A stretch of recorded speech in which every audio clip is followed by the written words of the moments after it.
நாம் அனைவருமே காலம் என்னும் சிறைக்குள் அடைப்பட்டிருக்கோம். காலத்தை கடக்க முடியல, காலம்தான் நமக்கு தடை அப்படின்றதெல்லாம் பார்த்துருந்தோம். ஒரு சிலருக்கு ஒரு சந்தேகம் எழும், நம்ம ஒன்றும் அவ்வளோ பெரிய ட்ராப்பில் இல்லையே, குடும்பத்தோட மகிழ்ச்சியாக வாழ்கிறோம், பிடிச்ச உணவை சாப்பிட்றோம், பணம் சம்பாதிக்கிறோம், வீடு கட்டுறோம், நான் நல்லா தானே இருக்கேன், நான் ஒன்றும் ட்ராப்பில் இல்லையே அப்படின்னு ஒரு சிலர் யோசிக்கலாம். அப்படி யோசிக்கிறவங்க இந்த கூண்டில் அடைப்பட்டிருக்க இந்த கிளிகளை பாருங்களேன். இந்த கிளிகளுக்கு நேரத்துக்கு சாப்பாடு கிடைச்சிரும், தங்குவதற்கு சிறந்த பாதுகாப்பான அறை இருக்குது.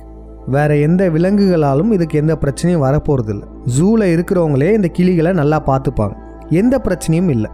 ஆனால் யோசிச்சு பாருங்க, இவ்வளவு கொடுத்தாலும் கூட இந்த கிளிகளின் உண்மையான விடுதலை என்னது?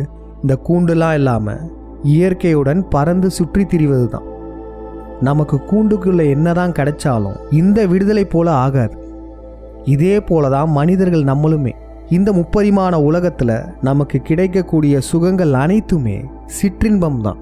இந்த இன்பங்களை நம்ம அனுபவிச்சுட்டு அடுத்த கட்டத்துக்கு நம்ம செல்றதுக்கு யோசிக்கணும். அங்கதான் உண்மையான பேரின்பம் இருக்கு. நம்ம முன்னோர்களுமே அதை நோக்கி தான் சென்றிருக்காங்க.